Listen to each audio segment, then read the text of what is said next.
Praise the Lord. I greet you all, my wonderful dear brothers and sisters, in the wonderful, matchless, eternal, everlasting, and soon coming name of our Lord and Savior Jesus Christ. I'm happy once again to come to you all online, and I'm sure the Lord in His mercy has kept you all safe, protected, well fed, also enabling you all to grow closer to Him and to your families. For our today's meditation, I'm speaking from 1 Corinthians 15 chapter, is again our sequential expository sermon. Chapter 15 contains about 58 verses. So I'm not going to read all the verses. I will read those verses that are appropriate for our meditation today. So I would request you to please pay attention as usual. Keep your Bibles open, your notebook, your pen and your highlighters, so that you can jot down the points to cross-check later on whether I have spoken from the Holy Scriptures correctly, and that as you go through that, may the Lord give you more insight and revelation. Amen. Praise the Lord. 1 Corinthians 15 chapter, I'll read for you. First from verses 1 to 8. Now, brothers, I want to remind you of the gospel I preached to you, which you received and on which you have taken your stand. By this gospel you are saved, if you hold firmly to the word I preached to you. Otherwise you have believed in vain. For what I received, I passed on to you as of first importance, that Christ died for our sins according to the Scriptures, that He was buried, that He was raised on the third day according to the Scriptures, and that He appeared to Peter and then to the 12. After that He appeared to more than 500 of the brothers at the same time, most of whom are still alive, though some of them have fallen asleep. Then He appeared to James, then to all the apostles, and last of all He appeared to me also as to one abnormally born. Verses 11. Whether then it was I or they, that is what we preach, and that is what you believed. But if it is preached that Christ has been raised from the dead, how can some of you say that there is no resurrection of the dead? Underline this verse 12. If there is no resurrection of the dead, then not even Christ has been raised. And if Christ has not been raised, our preaching is useless, and so is your faith. 16. For if the dead are not raised, then Christ has not been raised either. And if Christ has not been raised, your faith is futile, you are still in your sins, then those also who have fallen asleep in Christ are lost. If only for this life we have hope in Christ, we are to be pitied more than all men. Underline that also. But Christ has indeed been raised from the dead, the first fruits of those who have fallen asleep. Then we go to verses 51. Listen, I tell you a mystery. We will all not sleep, but we will all be changed. In a flash, in the twinkling of an eye, at the last trumpet. For the trumpet will sound, the dead will be raised imperishable, and we will be changed. For the perishable must clothe itself with imperishable, and the mortal with immortality. When the perishable has been clothed with the imperishable, and the mortal with immortality, then the saying that is written will come true, that death has been swallowed up in victory. Where, O death, is your victory? Where, O death, is your sting? Therefore, my dear brother, stand firm. Let nothing move you. Always give yourselves fully to the work of the Lord, because you know that your labor in the Lord is not in vain. This is the word of the Lord. Shall we pray? Father, we thank you for your word. May your word be a lamp unto our feet and a light unto our path. Grant us the grace to hide thy word in our hearts, that we may not sin against thee. Lord, help us to receive thy word and be doers of thy word, not just hearers only, deceiving ourselves. Speak to us, O God, even as your people are listening. In Jesus' name we pray, and in Jesus' name we ask. Amen. The title of my message today is Gospel and the Hope of Resurrection. This chapter can be divided into three parts. The first one, Gospel, what is it? Second, resurrection is true, because Jesus is the example that defeated the then Greek belief and today's belief of same thought in contemporary religions. How must we continue in our faith? Therefore, I will also present this message to you in 3 points. Please pay attention as we go along. The first point, faith reinforced. In verse 1, Paul says, "Now, brothers, I want to remind you of the gospel I preached to you, which you received and on which you have taken your stand." He says, I want to remind you. You see, Paul, in his 4 missionary journeys, there were churches that he had planted, and there were churches that he was introduced to. But his main duty was to go to all these churches, not only preach, but to encourage, edify, strengthen, and remind the brethren again and again with the faith that he had shared with them and with the message he had shared with them. You know, this is very important. It is a must, because even in the busy world of ours, with our day-to-day survival efforts, people often forget and lag behind in their faith, and sometimes they even backslide with too much of tension at work and too many things surrounding them all around. This is very important for the leadership today, to keep on encouraging and edifying the believers. We should not think that people may get fed up when we say it again and again. You know, when we repeatedly say something, there are good chances of that taking firm foundation in one's life. Otherwise, people tend to forget. Our contemporary world is more dangerous, more than then, because of the explosion of the media and the internet, due to which so many video and audio messages that are flooding the internet world. So therefore, subtly, it is very easy for wrong doctrines and teachings to infiltrate into our faith, and thus weaken the mind and the faith of the brethren. Paul talks about the gospel he preached, which the Corinthians have received and upon which they stand.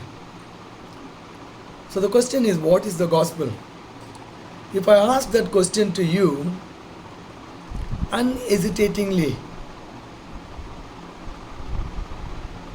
responsively, you might say, it is the good news. You're correct, of course it's the good news. But good news can be many things. There can be many good newses. Suppose if I say, in the last cricket match, Virat Kohli did a century, that's a good news. If I say, finally she married the lover of her soul, that's good news. If I say, our brother James Fernandez finally got his passport now, he's in all preparations to move to UK, that's also good news, isn't it? There can be many good news as such. The Greek word is evangelion, not evangelion, evangelion. In the Bible, it means the good news of Jesus Christ. It's not only good to know what the gospel is, but what the gospel really means. Many people know this much, that gospel means good news, but they don't know what it really means. That is, Christ died for our sins according to the scriptures. Not because somebody told, not because that's what my forefathers believed, not because that some man of God was telling, and not because, somebody said so, or somebody thinks so, or somebody believed so. It is according to the scriptures that Christ died for our sins. This is very important because in the post-Abrahamic Semitic religions, there are those that do not believe in this. But the scriptures declare that Christ died for our sins. Something that is written, something that has a prima facie evidence, something that is in black and white and as a proof, something for which there's a recorded entry. Just like the lawyers, when they argue in the court, they simply doesn't say somebody told or they think so or they believe so. No, they say according to under section so and so, according to that particular case which was judged on that year, according to that particular sentence, or according to class 1, class 2, it is so and so. So it's a written document. Let's see some scriptures based on that. Revelation 13:8 says, Lamb slain from the foundation of the world. Who? Jesus is the Lamb who was slain from the foundation of this world. John 1:29 says, Behold the Lamb of God that takes away the sins of the world. 1 Peter 1:19 says, You were not redeemed with perishable things like silver or gold, but you were redeemed with the precious blood of Christ the Lamb, without blemish or defect. Then it says, He was buried. That's also according to the scriptures. There's another religion that says that Christ was neither crucified nor was buried, but He was lifted up to heaven.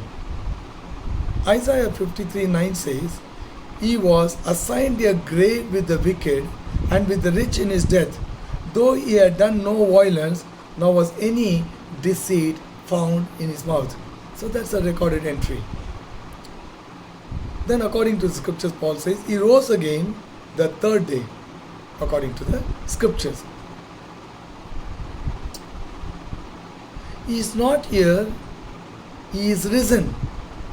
Just as He said, Come and see the place where He lay, says in Matthew 28:6.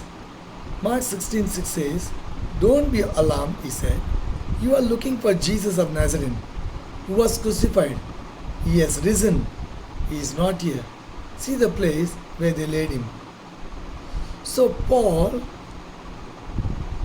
lays concrete proofs of Jesus' post-resurrection appearances, which is in our own text that we are meditating today. Okay, before that, let's see one more scripture, Mark 16:9. When Jesus rose early on the first day of the week, He appeared first to Mary Magdalene, out of whom He had driven 7 demons. See, He clearly mentions the name of the person and who the person is referring to. For example, if you say in Goa, Mary Fernandez, there are thousands of Mary Fernandez. If you say Sabi D'Souza, there are thousands of Sabi D'Souzas. So which one are you talking about? He's talking about out of whom He had driven 7 demons. That Mary Magdalene, He says. Then in our text, verse 5, He was seen by Peter, then by the 12. Verse 6 says, After that He was seen by over 500 brethren at once, of whom the greater part remain to the present, but some have fallen asleep. See, I have compiled some historical evidences myself to prove this point. Jesus was born somewhere in 4 to 6 BC. So He began the ministry when He was 30 years old, and that could be around AD 26 or 28. He died approximately 30 or 32 AD because he ministered for 3.5 years. Peter was martyred by Nero in AD 64. Paul also was martyred by Nero either in AD 64 or 67. And 1 Corinthians was written in 56 AD. So that means it was approximately 24 to 26 years since Jesus had ascended to heaven. So therefore he says, those who saw him, at a time 500 people, out of them many are here while some have fallen asleep. He was seen by James, he adds further, then all apostles, last of all he was seen by me. So not one proof, two proof, three proof, four proof, so many proofs that the Bible gives. These are written documents and these are written evidences that we have. The early Christian fathers have formulated a Christian doctrine and therefore had introduced the Apostles' Creed based on this truth, because that was somewhere in the 4th century. But they don't want people to lose their faith and believe in something or someone or this or that. They have taken the scriptures together and compiled the Apostles' Creed so that people can learn it by memory. Today, even pastors and Christian workers don't even know what Apostles' Creed is, leave alone the congregation. Sometimes we can understand their situation because most of them come from non-Christian backgrounds and majority of them have not gone to Bible schools in that. So we can understand that fact. But you and I are somehow blessed because we come from Christian backgrounds, most of us. And my background itself is a Roman Catholic background. And when we go for our first Holy Communion, which is in the age for which we have to be in the age group of either 5 or 7, and that is the time there are prayers that are taught to us in preparation for the first Holy Communion. Out of those prayers, there are 4 important prayers which we should always remember. They are the Lord's Prayer, the Act of Contrition, the 10 Commandments, and the Apostles' Creed. I don't know whether you remember your Apostles' Creed. By God's grace, I remember. Apostles' Creed goes like this.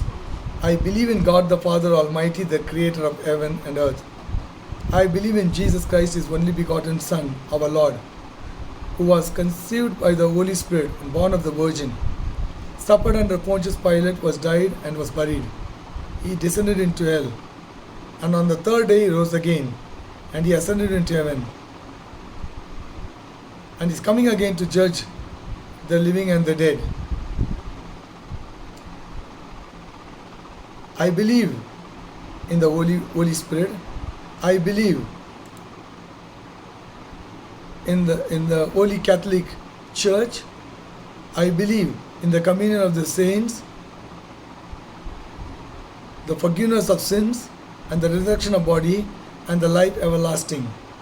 Even in this Apostles' Creed, towards the end, the Apostles' Creed talks about the faith which we need to be strongly grounded on.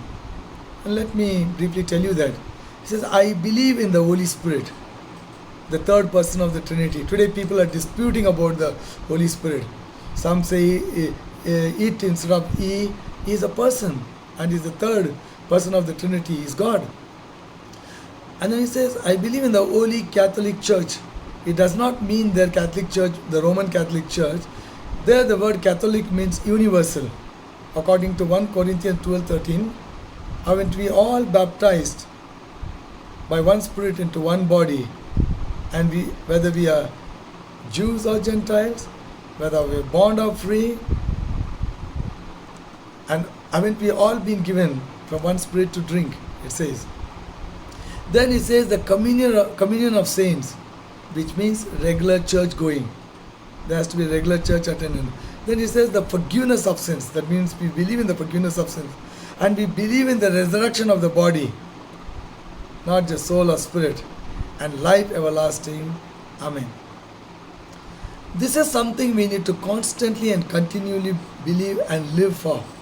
It would be very nice if we could incorporate these even in our discipleship training, and while we give training to our brethren. This is very important.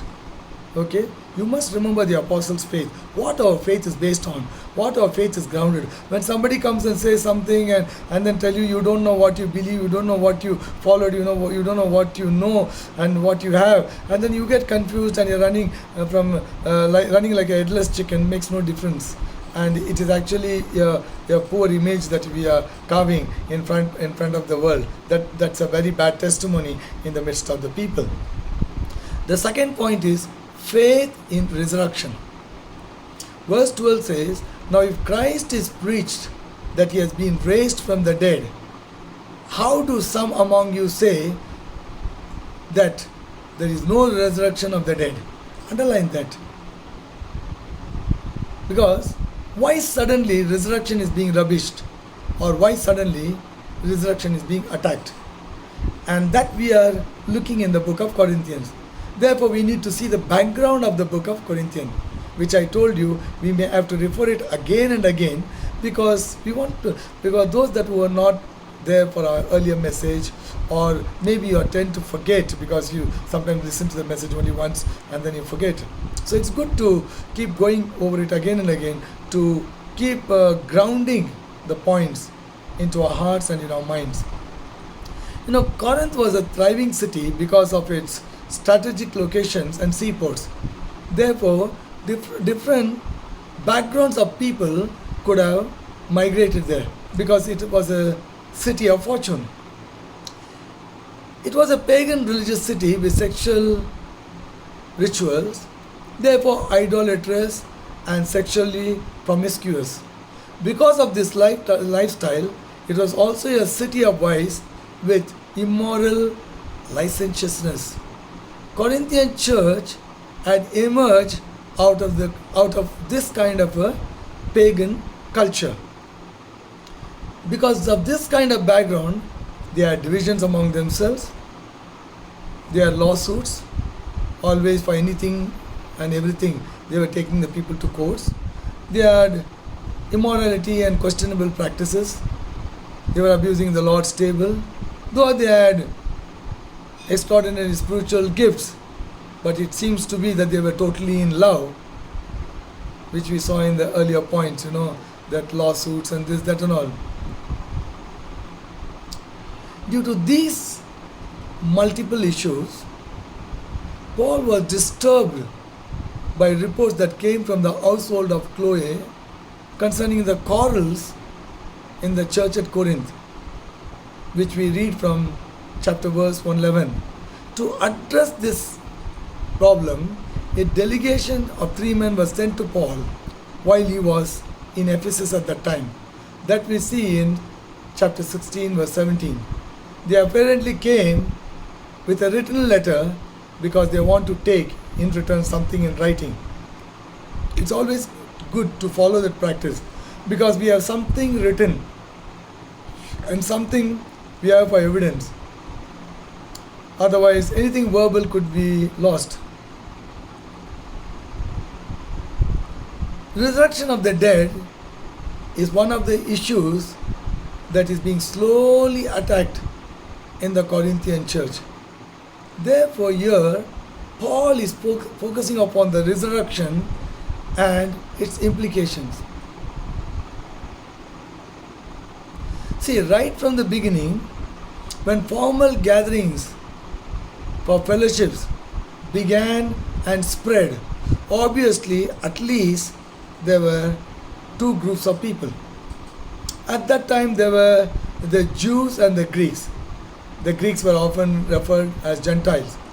Therefore, the pre-Christian beliefs, both in Judaism and in Greek philosophy and beliefs slowly begin to creep into the Christian church and into the Christian faith.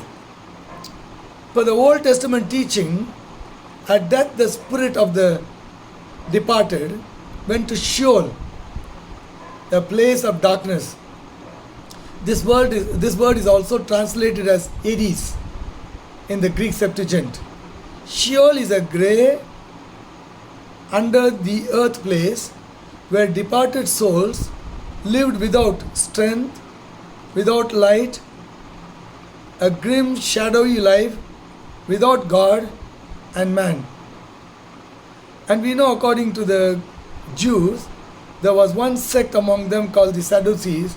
They never believed in the spirits nor the angels, and therefore no resurrection at all. Let's see some of the scriptures concerning this. Psalm 88:10. Do you show your wonders to the dead? Do those who are dead rise up and praise you? Selah. Psalm 115:17. It is not the dead who praise the Lord, those who go down to silence. Psalm 30 verse 9. What gain is there in my destruction, in my going down to the pit? Will the dust praise you? Will it proclaim your faithfulness? That is from the Hebrew Old Testament. Now from the Greeks. There was that Gnosticism that was rampant at that time and slowly started coming into the Christian fellowships. The origin of Gnosticism are obscure and is still disputed. The Gnostic belief was widespread within Christianity until the 2nd and 3rd centuries. Therefore, they expelled that group and the teaching, and it was declared that Gnosticism is heretical. Gnostics believed that the story of creation found in the Bible is a lie, and that wasn't actually that God wasn't actually the one responsible for the creation of a world. The example they gave was, you look at the imperfection world that we live in, the tragedy that we have, and the evil in our world. A good God could never have created it. Gnostics claim to have a secret knowledge necessary for true salvation, and that is reserved only for the elite. In the Gnostic teaching, we see that matter was evil and spirit is good, but trapped in evil matter. Christians see creation as good, even very good, according to Genesis 1. Because when God began to create everything, including man, when he began to create one after the other, he said it is good. And when he created man, he said it is very good. Therefore, Christians believe creation is very good, but corrupted not by matter alone. The Greeks believed the immortality was in getting rid of the body. The resurrection of the body was unthinkable. How can a spirit that is good go back to a body that is already rotten? Personal immortality did not really exist because that which gave men life was absorbed again in God, the source of life. This is also a concept of Hinduism. So to the Greek, the body could not be consecrated. It was matter, the source of all evil, and the prison house of the soul. Therefore, the belief is the body is evil while the soul is good. The soul is locked up in this body. It is only the death that caused the soul's release, because the body is evil. Anything done in the flesh therefore doesn't matter as long as the soul believes in God, and as long as in your spirit and in soul you have love for God and you have hunger and thirst for God. But to the Christians, the body is not evil because Jesus took the human body upon him. Therefore, God inhabited this body. The Bible says in 1 Corinthians 6:19, don't you know that your body is the temple of the Holy Spirit? To the Christians, therefore, the life to come involves the total man, body and soul. The scripture for it is 1 Thessalonians 5:23. May God himself, the God of peace, sanctify you through and through. May your spirit, whole spirit, soul and body be kept blameless at the coming of our Lord and Savior Jesus Christ. The Christian belief is that after death, individuality will survive. And the example we see was Christ himself. Resurrection has to be not only well taught to our modern congregation, but emphatically professed and proclaimed. See, we must look at this following verse, which is very important to make note of. In 1 Corinthians 15:19, Paul writes like this: if only for this life we live and have hope in Christ, we are to be more pitied than anyone else on the earth. Paul is very true.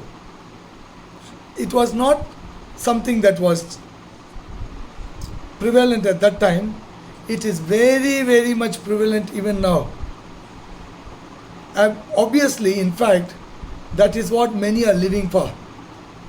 You see, the proponents of the prosperity doctrine, the motivational speakers, etc., are fanning into flame this doctrine, which Paul seems to challenge the Corinthians then and even us today. See, this prosperity doctrine preachers and the motivational preachers and the proponents of these kind of teaching, they say, give and it shall be given, sow and you shall reap a bountiful harvest. These are excellent scriptures that are supposed to be looked at in the right perspective and in the right context for the kingdom building and for the enlargement of God's kingdom. Instead, they are teaching the people. They won't tell them this directly. They imply subtly. The more you give, the more you get. And as long as you come to church regularly and you are giving for God's work, it doesn't matter how you live, where you live and what you live.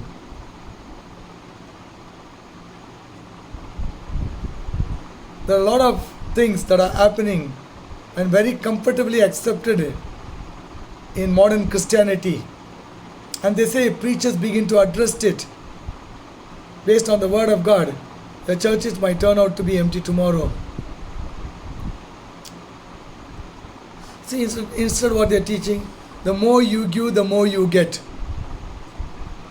God definitely blesses.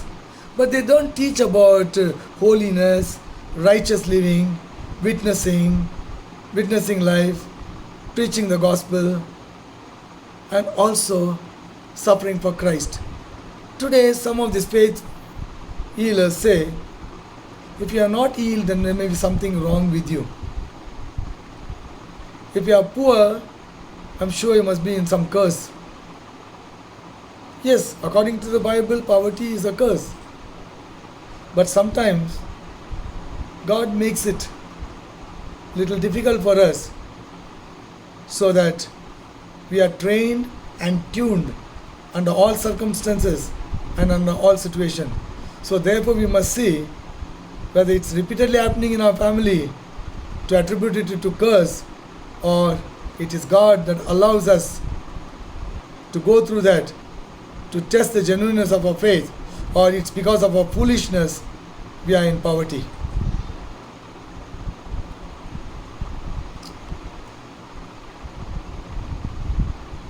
So the truth is, if at all we are living, then what are we living for? If you are just living to eat and to drink and to enjoy life, for we don't know what the future holds, or do we live for Jesus and literally await His coming so that we may live and reign with Him forever and ever? If the latter is true, then we must live more for our afterlife than this life. This life is narrow, afterlife is broad. This life is small, the afterlife is big. This life is short, afterlife is long, long towards eternity.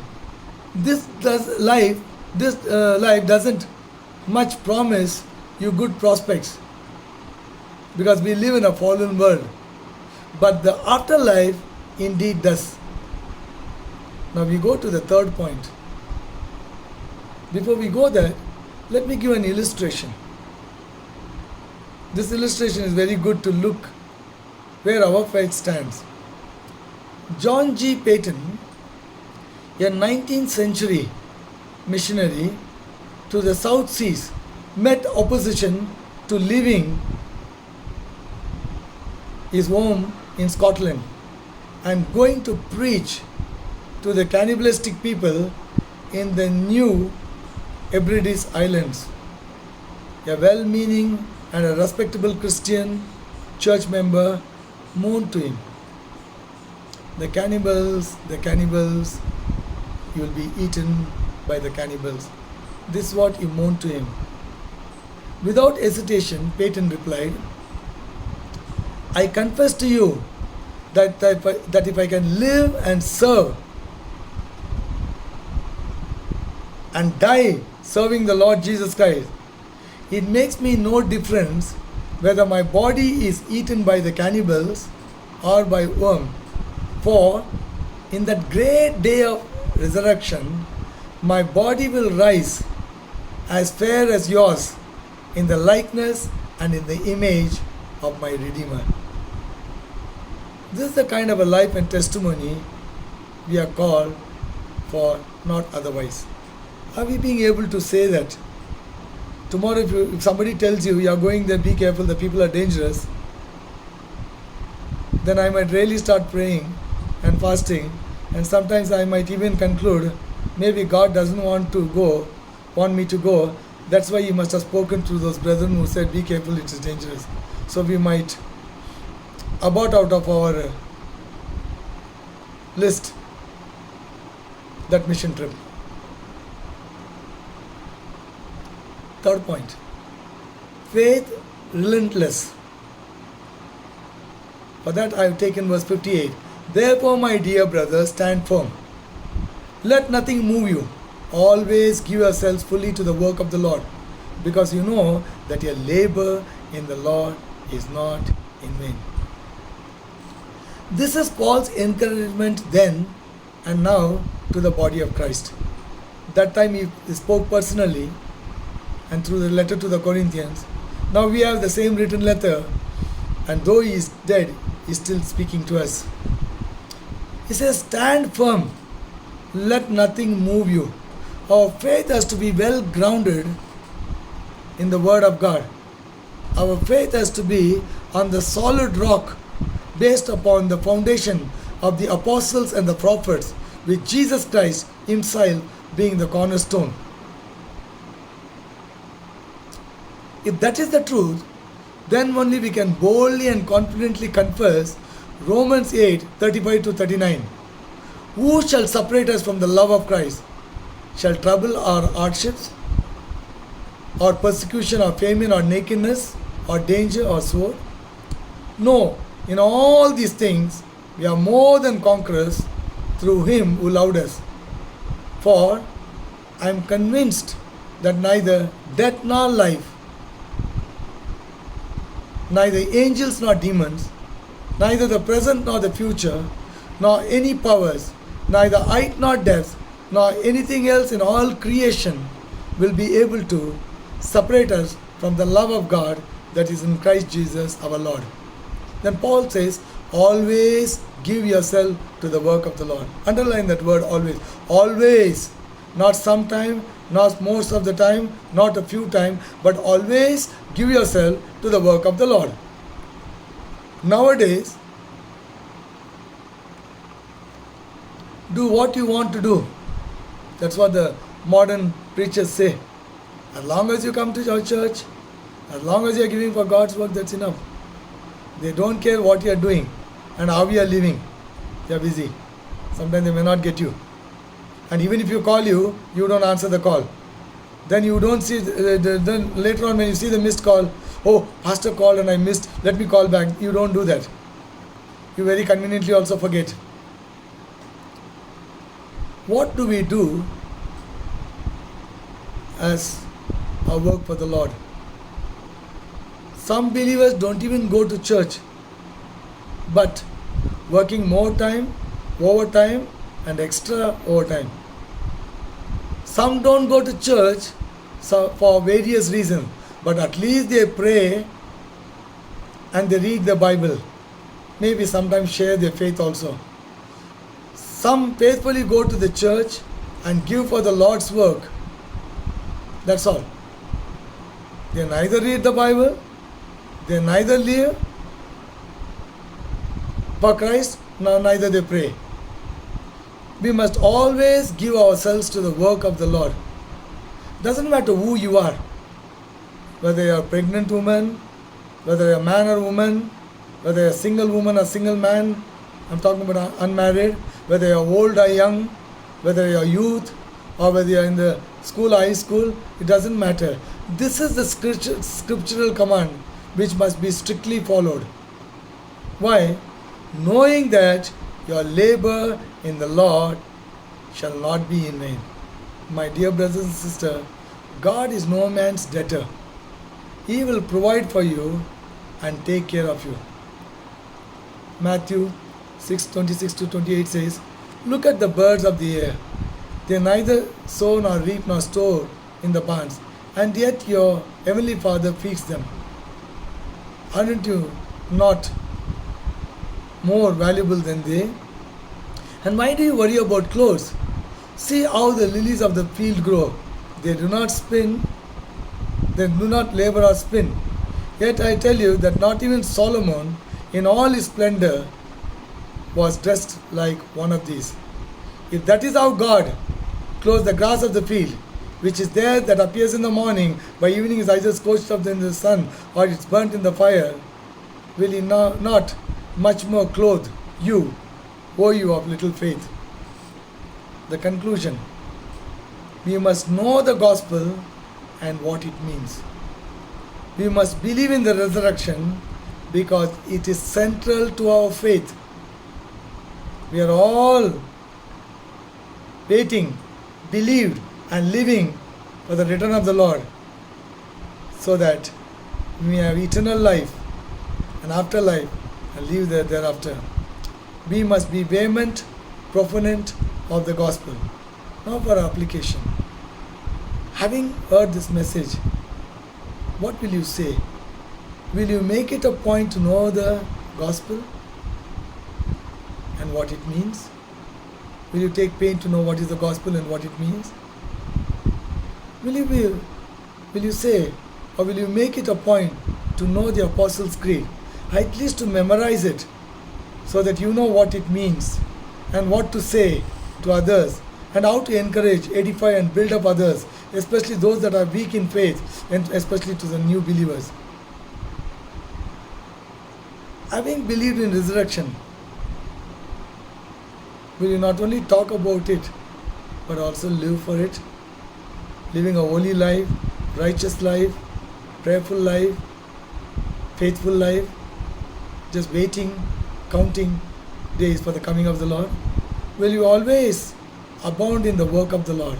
Will you always engage in the work of the Lord? Will you always desire and count it a joy to do the Lord's work? Will you trust in the Lord for all your provisions? Because God is the provider. He will always provide for us.